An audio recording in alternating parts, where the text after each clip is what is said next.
ሰላም ጤና ይስጥልኝ ውድ የተከበራችሁ የቡና ሚዲያና ኮሙኒኬሽን ቤተሰቦች የሰዓቱን ዘገባዎች ይዣለሁ። አማኑኤል ኃይለ ነኝ። በቅድሚያም በአዲሱ የኤርፖርት ግንባታ ለተነሱ ሁሉም ሰዎች የመኖሪያ ቤት የመስሪያ ቦታ መሰጠቱን የኢትዮጵያ አየር መንገድ ዋና ስራ አስፈጻሚ አስታወቁም።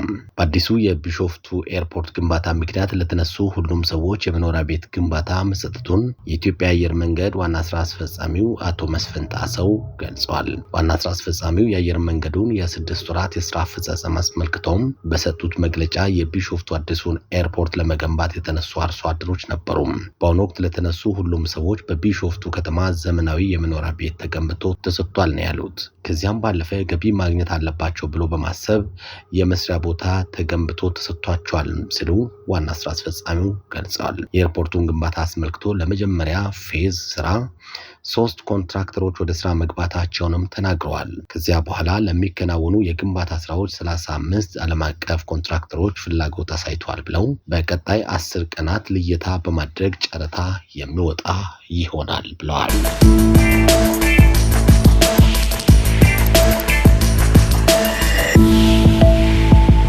ወጣቶች ዘመኑን የዋጁ አርበኝነትን በመላበስ በአገር ግንባታ ንቁ ተሳታፊ እንዲሆኑ ጥሪ ቀረበም።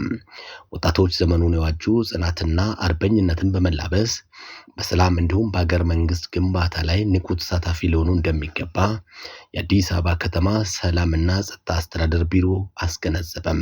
የቢሮ ኃላፊ ወይዘሮ ሊዲያ ግርማ ስልጡን ወጣት ለከተማ ሰላምና ሁለንተናዊ ብልጽግና በሚል መሪ ቃል በአድዋ ድል መታሰቢያ በተካሄደው የወጣቶች ንቅናቄ መድረክ ማጠቃለያ ላይ እንደተናገሩት ወጣቶች የአካባቢያቸውን ሰላምና ጸጥታ ለማረጋገጥ ከህግ አስከባሪ አካላት ጋር ተቀናጅተው እንዲሰሩ ምቹ ሁኔታን መፍጠር የንቅናቄው ዋነኛ ዓላማ ነው።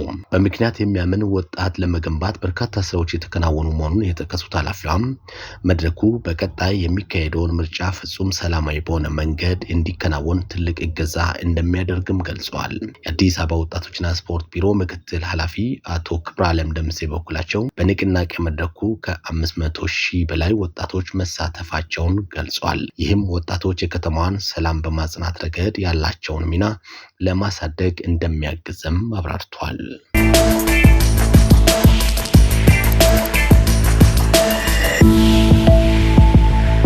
ታላቁ የህዳሴ ግድብ ግንባታ መጠናቀቁን ተከትሎ መዘናጋት ሳይሆን በግንባታው ወቅት የታዩ ስኬታማ የዜጋ ዲፕሎማሲ ስራዎች ለሌሎች ሀገር የህልውና ጉዳዮችም ተጠናክሮ ሊቀጥሉ እንደሚገባ ተገለጸ።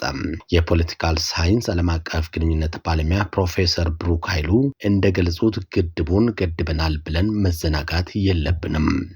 የባህር በር ጥያቄና ሌሎች ብሔራዊ ጥቅሞች የኢትዮጵያ ህልውና ጉዳዮች በመሆናቸው ሐቀኛ መረጃን ለዓለም ለማድረስ በቅንጅትና በብልሃት መንቀሳቀስ የቀጣዩ ጊዜ ትልቅ የቤት ስራ ሊሆን ይገባል።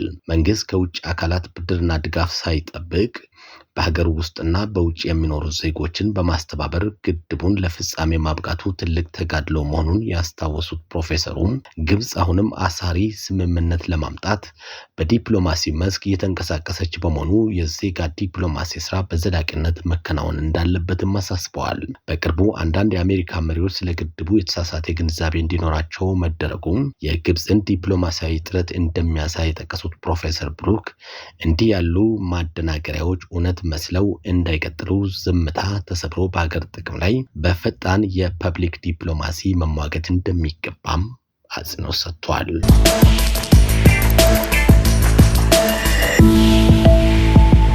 የአፍሪካ መሪዎች ጉባኤ እስኪጠናቀቅ ድረስ በአዲስ አበባ ከተማ ሞተር ቢስክሌት ማሽከርከር ክልክል መሆኑን የአዲስ አበባ ትራንስፖርት ቢሮ አስታውቋል።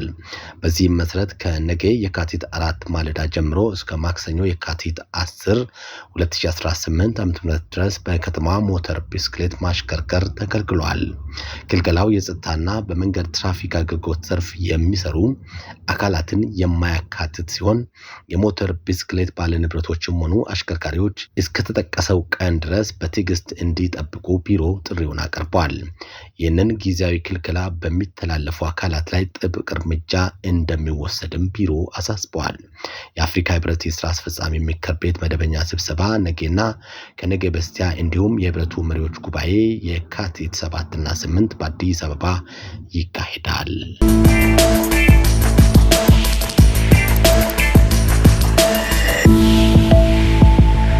የቬንዙዌላ የነዳጅ ኤክስፖርት ዳግም መከፈቱን ተከትሎ አንድ የድፍድፍ ነዳጅ ጭነት ወደ እስራኤል እየተጓጓዘ መሆኑን ብሉምበርግ የፋይናንስ ዜና ምንጭ ዘገበም።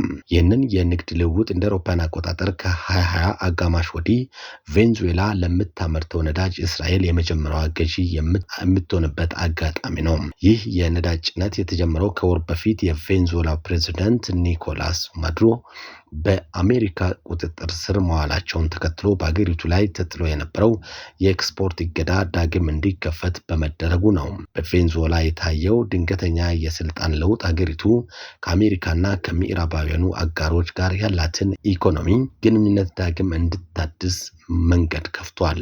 እንደ ብሉምበርግ መረጃ ከሆነ የነዳጅ ጭነቱ በሃይፋ ለሚገኘው የባዛን ግሩፕ የነዳጅ ማጣሪያ ፋብሪካ እንዲደርስ ታቅዷል። ይሁን እንጂ የባዛን ግሩፕም ሆነ የእስራኤል የኃይል ሚኒስቴር ስለ ጉዳዩ ለቀረበላቸው ጥያቄ እስካሁን አስተያየት ከመስጠት ተቆጥበዋል። ቬንዙዌላ በዓለም ላይ ካሉ ግዙፍ የነዳጅ ክምችት ካላቸው ሀገራት አንዷ ብትሆንም ባለፉት ዓመታት በፖለቲካ አለመረጋጋትና በዓለም አቀፉ ማዕቀቦች ምክንያት የኤክስፖርት አቅሟ ተዳክሞ ቆይቷል። አሁን የተጀመረው የነዳጅ ዝውውር በእስራኤልና በአዲሱ ቬንዙዌላ አስተዳደር መካከል አዲስ ዲፕሎማሲያዊና ኢኮኖሚያዊ መስመር እየተዘረጋ መሆኑን ያመለክታል።